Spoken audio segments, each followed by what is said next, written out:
Halo guys, selamat datang kembali di Republik Rupiah. Hari ini kita bakal bahas hal yang benar-benar positif banget yang mungkin bisa kalian bilang sebagai hopium. Karena dari judul aja kalian udah lihat bahwa ini sebuah istirahat periode waktu sejenak sebelum bull market atau bull run kembali lagi. Jadi latar belakangnya itu sebenarnya kemarin waktu saya pas lagi mainan AI, itu saya nge-generate gambar kan, kayak bull lagi tidur gitu. Dan terus ada gambar yang sebenarnya rada wibu juga sih karena anime, tapi intinya dia kayak lagi istirahat sejenak sebelum akhirnya nanti dia bakal melesat lagi. Dan itu background dari video-video yang udah kita bahas beberapa minggu terakhir, karena nggak ada tekanan jual yang mendominasi pasar kan. Dan di tengah kebingungan orang-orang terus penasaran karena likuidasi melonjak secara total. Trader pada kena liquid, mayoritas aset kripto turun 20-50%, terus pendarahannya merembet sampai ke pasar berjangka juga. Orang-orang yang pada leverage itu juga kontraknya turun hampir 40%. Nah, pertanyaan semua orang itu kan, apakah tekanan jual ini bakal terus berlanjut? Kalau iya, sampai kapan? Dan kira-kira kapan bottom? Itu juga udah pernah kita bikinin videonya di YouTube. Nah, kalau misalkan kalian pengen nonton, langsung aja nonton di video yang ini. Koreksi terus, kapan bottom? Adakah harapan kripto? Jadi di sana ada latar belakangnya yang udah kami kasih tentang gimana BTC itu momentum bullishnya hilang, terus dia terindikasi ada banyak moving average atau MA yang pada jebol juga, terus struktur pasar kripto kayak kewalahan banget. Dan ada konteks memang yang lebih lanjut yang belum kita bahas di video itu. Nah, itu bahasan kita di video sekarang. Dan ini ada latar belakang makro juga yang lumayan mendukung, konstruktif. Pokoknya kalian harus nonton sampai akhir karena bener-bener membuat saya luar biasa bullish dan bener-bener nyiapin posisi porto biar siap untuk bull market lagi pas nanti bull run-nya lanjut. Let's go!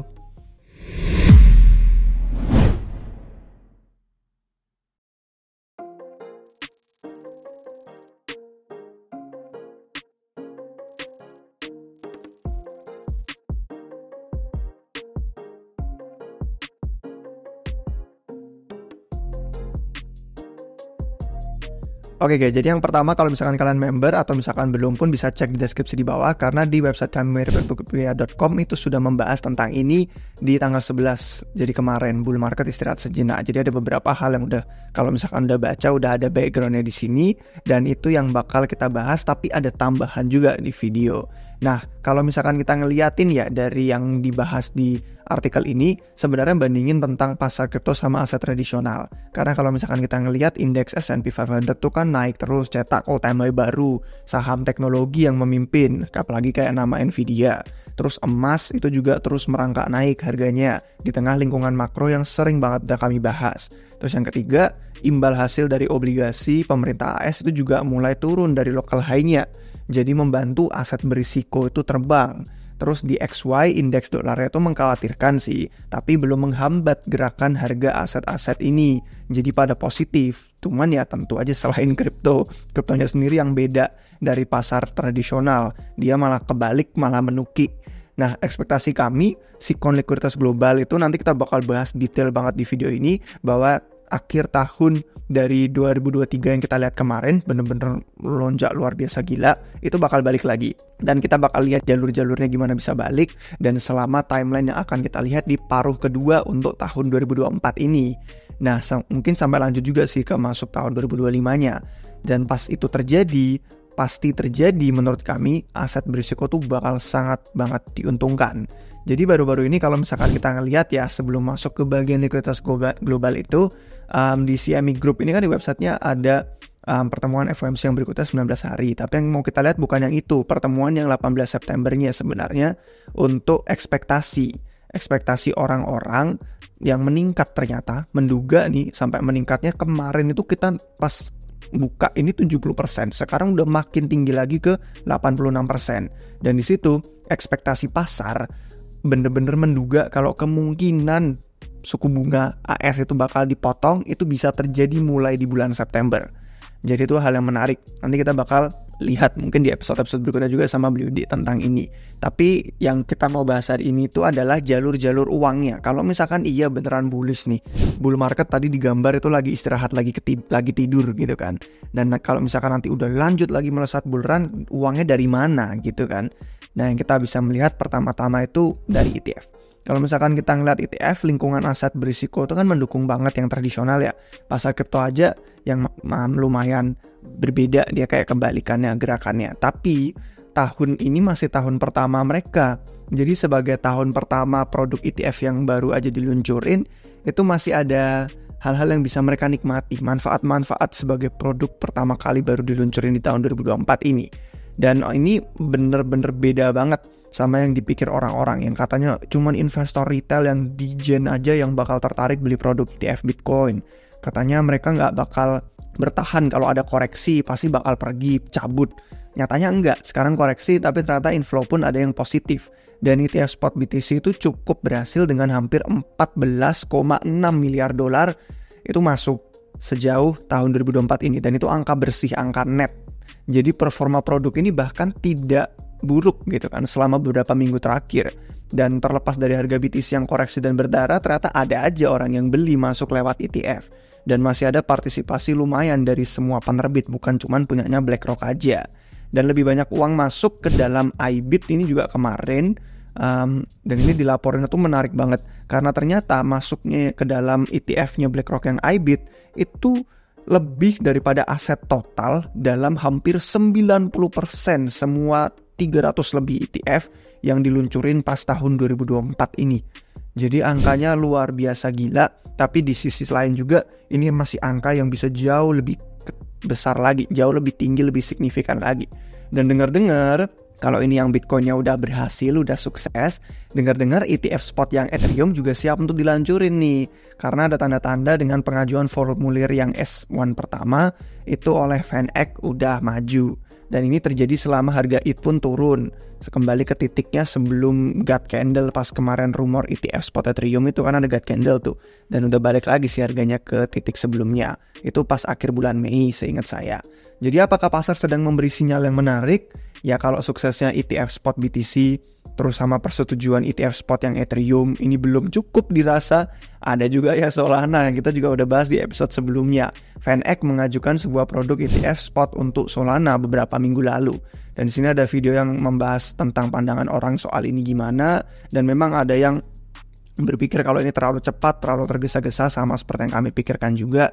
Udah kita bahas di episode sebelumnya. Yang penting itu bukan soal timingnya, apakah kecepatan, tapi lebih ke kayak gerakan ini itu menandakan ada tren kalau pasar itu semakin menjadi diinstitusionalisasikan untuk pasar kripto ya. Adopsi massal juga makin dikejar dan kejelasan regulasi itu penting, hukum itu ya untuk industri kripto jadi semakin diupayakan ke depannya biar bener-bener kita perlu banget sih itu untuk keyakinan investor-investor yang masih ragu dengan aset kripto. Nah terus gimana selanjutnya? Nah ini selanjutnya kita bakal ngomongin soal likuiditas global, soal makro, soal pandangan yang sebenarnya menurut kami itu baik, lumayan baik, dan ekspektasinya itu si coin ini bakal semakin mendukung dalam beberapa bulan ke depan. Dan pasar itu juga mulai menduga, tadi kan kita udah lihat pemotongan suku bunga AS bakal menduga dimulai bulan September. Terus aset berisiko yang tradisional, yang saham, emas tadi udah kita bahas juga, itu kan responsnya positif banget, melonjak tinggi harganya, all time high baru. Dan kenapa kalau pasar kripto menciut itu juga kita udah bahas sih di video sebelumnya, apakah karena respons pada distribusi Mt. Gox, apakah karena pemerintah Jerman lagi pada jualan BTC, dan berita-berita itu pun juga ya karena ada orang dalam, akhirnya gerakan harganya pun udah turun sebelum pengumumannya muncul kan. Dan analisis on-chain juga akhirnya makin banyak tuh yang memantau gerak-gerik, terutama dari akun Twitter kayak Arkam pada memantau gerak-gerik koin yang dipegang sama pemerintah Jerman, dipegang sama Mt. Gox gitu kan, distribusinya nanti gimana on-chain-nya. Terus yang Mt. Gox enggak sih, maksud saya lebih ke yang pemerintah AS yang jualan juga. Dan harga BTC semakin turun gara-gara itu. Jadi sudah lebih dari 200 miliar dolar itu berkurang dari market cap-nya Bitcoin. Kalau tekanan jualnya sih yang beneran dijual ya nggak sebanyak itu, karena kan market cap sama harga itu beda. Cuman beberapa miliar aja sebenarnya. Tapi apakah berakhir? Apakah cukup sampai sini? Nah masuk akal, karena kita bakal bahas nih dari sisi makro dan regulasi yang semakin konstruktif. Dan ini mengingatkan saya sama video yang udah kita bikin juga yang judulnya lebih tinggi lebih lama. Karena di situ argumen kami adalah bahwa bullish iya untuk long term, tapi bukan dalam perspektif melejit banget sama seperti roket yang kita udah lihat di siklus-siklus sebelumnya. Akan membutuhkan lebih banyak waktu karena di situ di video kita bahas bedanya keran moneter sama keran fiskal. Yang satu kerannya deres banget, yang satu kerannya lebih kayak cuman mengucur dikit demi dikit, tapi nggak apa-apa, potensinya gede. Kita bakal bahas angka hari ini. Angka yang pertama itu dari kreditor FTX. Kalian ngeliat waktu FTX bener-bener dumping parah gitu kan, terus di sentimen paling bottom banget bear market, semua orang pada depresi karena uang mereka pada nyangkut di sana terus hilang dipakai untuk mainan trading sama SBF, itu kreditor ini bakal siap menerima rejeki nomplok yang lumayan besar di kuartal keempat tahun ini. Tapi ya itu untuk periode waktu sih ada beberapa komentar juga mungkin sampai ke minggu depan atau berapa tahun berikutnya. Tapi pokoknya angka yang mereka sebutin di sini menarik karena yang ditunjukin itu adalah hampir 16 miliar dolar dalam bentuk tunai. Jadi ingat, ini orang-orang yang sangat depresi pas sentimen bottom bear market, titik paling parah, paling terendah. Dan segera mereka akan dapat bubuk amunisi bentuk tunai yang signifikan. Menurut kalian, coba aja deh kita main tebak-tebakan di sini. Orang-orang dengan psikologi yang terdampak seperti itu pas FTX rungkat, kemana uang ini bakal mereka masukin? Pas itu pada mereka dapat terima nanti di tangan mereka dalam bentuk tunai. Tebak-tebakan aja, coba uang tersebut bakal mengalir kemana setelah didistribusikan. Jadi itu angka pertama, 16 miliar dolar. Kalau Luck Davis ya udah bilang bener-bener jelas ini bakal masuk ke kripto lagi. Nah kemudian untuk likuiditas berikutnya yang bener-bener gede nih. Kalau ngomongin soal supply uang gitu kan, money supply itu kan ada yang namanya M2. Dan pertumbuhan untuk M2 global itu menunjukkan tanda-tanda yang siap naik lebih tinggi juga awalnya. Dan menyediakan dukungan nih untuk pasar nanti di paruh kedua tahun 2024 ini. Nah, supply uang M2 global ini baru aja pulih dari kontraksi rekornya dia. Dan itu dari yang tadinya kontraksi selama akhir tahun 2022 sampai awal tahun 2023, Q4 sampai ke Q1. Dan perubahan tahun-tahun itu sebenarnya negatif untuk pertama kalinya dalam puluhan tahun. Dan ini kejadian yang sangat langka banget. Jadi kalau misalkan kita mau ngeliat chart jadi TradingView ini, saya bakal ngeliatin yang supply M2 untuk AS saja, bukan yang globalnya. Tapi dari sini pun kalian sudah bisa ngelihat tren yang serupa. Dan ini adalah kejadian yang sangat langka karena supply uang AS itu biasanya bertumbuh setiap tahun. Dan yang chart di bawah ini pertumbuhan tahun ke tahunnya, YoY ya, year on year. Dan pertumbuhan tahun ke tahunnya kalau misalkan kalian ngeliat rata-rata di tengahnya ini, itu angkanya di sekitaran 6, 5,4 sampai 6,an. Dan sekarang lagi negatif, lagi ke bawah dan baru aja merangkak naik di 0,6. Jadi pertumbuhan tahun ke tahunnya ini bener-bener langka banget kejadiannya. Dan ini periode yang terkecuali. Jadi kalau pertumbuhan M2 AS ini aja ya kita ngelihat balik aja ke 50% lah dari rata-rata pertumbuhan tahunannya. Anggap sebelum COVID nih, sebelum pandemi. Itu jumlah sebesar 2-3 triliun selama 2-3 tahun berikutnya. Kalau baliknya penuh ke rata-rata pertumbuhan tahunannya sebelum COVID, balik full gitu ya, itu malah angkanya jadi 4,5 triliun dolar. Ya, angka yang jauh lebih besar banget daripada yang tadi FTX 16 miliar. Ini udah mainannya triliunan dolar. Dan kalau ada yang pengen lihat proyeksi tahun ke tahunnya, pertumbuhannya segala macam, nanti kita bakal publish sebagai artikel di website rebelgruppia.com. Jadi kalau belum jadi member silahkan cek di deskripsi di bawah. Nah, dua proyeksi ini itu nggak butuh resesi AS. Ada beberapa orang yang komentar juga di medsos kami pada nanyain soal resesi gimana kalau terjadi. Bahkan kalaupun iya terjadi resesi nih ya, resesi AS itu pun bakal mempercepat tren ini. Dan ini chart yang kami dapat dari Delphi Digital juga. Dan kebanyakan dari data-data ini karena itu data yang diakses dari Bloomberg oleh Delphi Digital sebagai pengamat TradFi yang bener-bener emang udah pengalaman. Kan saya nggak pengalaman. Jadi saya juga mau ngasih shout out untuk kredit ke mereka. Karena ini data-data dari mereka sebagai analis yang jauh lebih jago. Saya cuman baca aja dan membagikan ke kalian, sharing. Nah di sini menunjukkan bahwa terjadi resesi pun nggak masalah. Itu bakal mempercepat tren ini. Tren pertumbuhan likuiditas global yang harusnya balik lagi tahun ke tahunnya itu naik terus. Nah, selain AS itu ada juga wilayah kayak Eropa, itu juga lagi mengalami hal yang serupa. Mirip-mirip lah, dia mulai pulih juga. Dan M2 global, kalau global kan udah ngomongin soal Cina juga, Jepang juga, Eropa tadi udah disebutin. Dan itu kecenderungannya juga naik, lebih sering naik daripada turun. Dan terakhir kali mereka turun atau kontraksi itu cuma 2 kali di tahun 2015 sama tahun 2019. Dan itu pun setelah kejadian turun, itu setahun langsung balik. Dan dalam setahun langsung baliknya tebak berapa? Baliknya langsung tumbuh 9-10% per tahun. Jadi pertumbuhan M2 global pun kalau kita ngelihat rata-ratanya kan sebelum COVID 5%.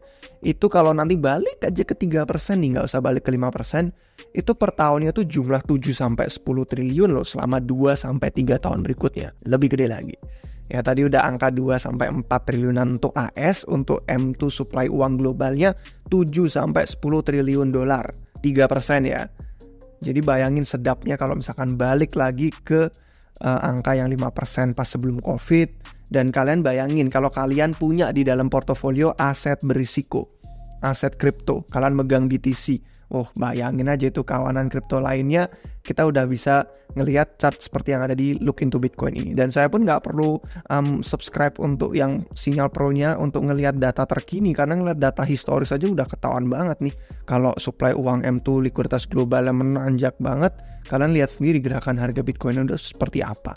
Dan dampak dari gerakan harga aset Bitcoin ke kawanan-kawanannya seperti apa juga udah sering kita bahas di YouTube. Dan ini masih belum ngomongin soal angka-angka lain yang karena kita nggak punya waktu, kita nggak bakal bahas semuanya, tapi ada potensi tambahan lagi 400-500 miliar dolar masuk ke pasar dari likuiditas bank sentralnya AS, Fed. Dan bank sentral lain juga yang tadi kita bilang ada kayak PBOC, Bank Rakyat Cina, dan Bank Jepang, itu juga ada. Dan semuanya ini adalah tren utama. Kalau misalkan kalian memang suka mengamati makro, bisa kalian pantau untuk melihat tsunami likuiditas nanti masuk ke pasar kripto lagi. Dan saya serahkan aja bahasan makro yang lebih detail nanti mungkin ke episode berikutnya yang dibawain sama Bliudi minggu depan. Mungkin kalian dapat intinya aja yang penting dari sini ya. Intinya itu Pilpres AS lagi heboh, cuman gak ada satupun kandidat Pilpres AS yang punya rencana untuk mengurangi defisit negara, gak ada. Disebut pun enggak. Artinya utang AS bakal naik terus dan meningkatkan supply treasury AS. Dan dari sana butuh lebih banyak likuiditas USD untuk beli kan. Jadi balik lagi ke tesis bullish jangka panjang yang udah kita bahas di member.rupiah.com sama di channel YouTube juga. Kalau pengen nonton videonya yang gratis itu ada di sini. Kapan bullish lagi? Likuiditas makro turun. Kapan bullish lagi? Crypto bearish kah gitu. Nah ini pokoknya 25 menit kita bahas komplit banget lengkap di situ. Tapi kalau nggak ada waktu 25 menit untuk baca durasinya, kalau udah jadi member langsung aja ke artikel ini. Di artikel ini udah kita bahas dan ini tesis bullish jangka panjang kami. Sama data-datanya juga kami ambil dari Delphi Digital, kredit lagi shout out ke mereka. Itu adalah di sini bahwa defisit meningkat gitu kan, tambah besar utang treasury AS, butuh lebih banyak likuiditas USD, dan dari sana harga aset kripto bakal terbang jauh lebih tinggi. Jadi mungkin kalian ngerasa nih nonton dari semua ini, waduh gila ya, ini berarti istirahat sejenak ya, berarti kesempatan dong untuk serok akumulasi, nambah posisi biar porto kita cukup tebal untuk nanti menikmati keuntungannya gitu kan. Hopium, tapi gimana kalau orang pada bilang pasti ada risikonya, tunggu to be true nih, beneran gak sih Min? Ya ada risiko jelas. Risiko terbesar dalam jangka pendek itu kalau sikon likuiditas global tidak membaik. Kalau Bank Rakyat Cina nggak menyediakan stimulus untuk lawan deflasi. Kalau Fed AS gagal memotong suku bunga. Dan akhirnya jadi menyandera bank-bank sentral negara-negara lainnya juga. Akhirnya jadi nggak bisa ngambil kebijakan yang lebih longgar. Dan ini semua bisa terjadi. Kalau pertumbuhan likuiditas stagnan terus. Kalau indeks dolar DXY juga jadi punya waktu untuk makin kuat, akhirnya menambah tekanan lebih lanjut. Karena kan aset-aset AS itu menarik investor asing ya. Contoh aja kayak saham tuh, kalau di pasar saham global teknologi AS itu yang paling dominan ya. Contoh aja kayak di pasar saham global itu kan kalau dominannya teknologi AS gitu kan. Dan itu juga memperkuat dolar. Jadi risiko besarnya ini. Jadi kita akan pantau nih data-data beberapa bulan ke depan seperti apa. Pasar kripto sekarang ada miripnya sama tahun 2019. Masih ada banyak uang di luar sana yang belum masuk, yang akan masuk ke dalam BTC, ke dalam aset kripto lainnya. Dan kekayaan rumah tangga aja kalau kita ngelihat yang di AS pun itu 40 triliun dolar lebih tinggi daripada pas puncaknya sebelum COVID. Karena harga rumah naik dan karena pasar saham terbang. Dan total dana yang parkir di reksadana itu juga jumlahnya all time high, titik tertinggi lebih dari 6 triliun dolar. Jadi orang-orang pada punya duit dan semuanya ini bisa jadi potensi demand yang masuk. Kalau orang yakin bahwa kripto masih punya potensi untuk naik lebih tinggi lagi. Di siklus sebelumnya retail memang nggak pernah berbondong-bondong masuk sebelum harga BTC itu gerak mendekati all time high lama. Pendapatan transaksi Coinbase itu juga ini data bagus banget dikasih sama Delphi bahwa Di Coinbase pun kalau pas all time high ini pendapatannya Coinbase paling tinggi. Jadi orang-orang tuh pada buka checks, pada buka aplikasi exchange crypto, pada beli dan pada FOMO, yaitu pada belinya di pucuk. Dan kalau kalian belinya sekarang ya kalian bakal menikmati keuntungan itu ketika nanti kita bakal lanjut bull run lagi. Jadi ini bener-bener sudut pandang dari konsumen pun sejalan dengan teori itu. Ingat juga video hari Senin kemarin yang kita udah bahas, itu kan kenaikan harga juga narasi terbesar kan kita ngomongin. 2 rahasia pasar. Rahasia yang kita bahas yang kedua itu kan soal harga tuh. Yang pertama soal tokenomics. Dan soal harga itu ya bener narasi yang mendorong orang-orang jadi akhirnya arus modal tuh pada masuk. Yang baru-baru akhirnya tertarik beli, yang baru-baru tertarik spekulasi. Dan kita udah belajar gimana retail tuh bakal nyangkut di pucuk. Gimana coba psikologi mereka, bayangin deh. Kalian bayangin mereka ngelihat harga BTC $100.000 dan mereka nggak punya satu pun. Jadi dunia di mana Fed dan bank sentral lain menghancurkan mata uang fiat mereka dengan nilai merosot nih. Merosotnya fiat 5-7% per tahun, investor jadi butuh 10-15% return per tahun untuk mereka bisa melawan kerugian daya beli itu. Biar kalau hari ini bisa beli sosis, nggak tahun depan terus nggak bisa beli sosis, bisa cuma beli permen. Jadi perhatian investor akan segera beralih ke industri yang pertumbuhannya tinggi seperti kripto ini. Dan di sanalah peluang terbaik untuk rata-rata return di atas yang orang lain dapetin. Lihat aja Nvidia, lihat aja saham teknologi AS dan kegilaannya. Tidak ada yang tahu memang prediksi masa depan, cuman investor tuh masih lapar, jelas masih lapar. Menurut opini kami sih, pertumbuhan industri kripto ini sebagian besarnya masih ada di masa depan, bukan di masa lalu. Yang biasanya kalian ngelihat di TikTok apa di mana kayak bayangin kalian beli BTC di tahun 2010, masih pertumbuhannya lebih gede lagi ada di masa depan daripada di masa lalu. Jadi itu untuk video hari ini guys, semoga bermanfaat dan kalau misalkan kalian suka jangan lupa kasih jempol. Kalau ada pertanyaan, ada beberapa hal yang mungkin salah atau perlu koreksi, silahkan komentar di bawah, atau pendapat yang mungkin berlawan silahkan juga. Terima kasih untuk nonton sampai akhir, sampai jumpa di episode yang berikutnya guys. Cheers.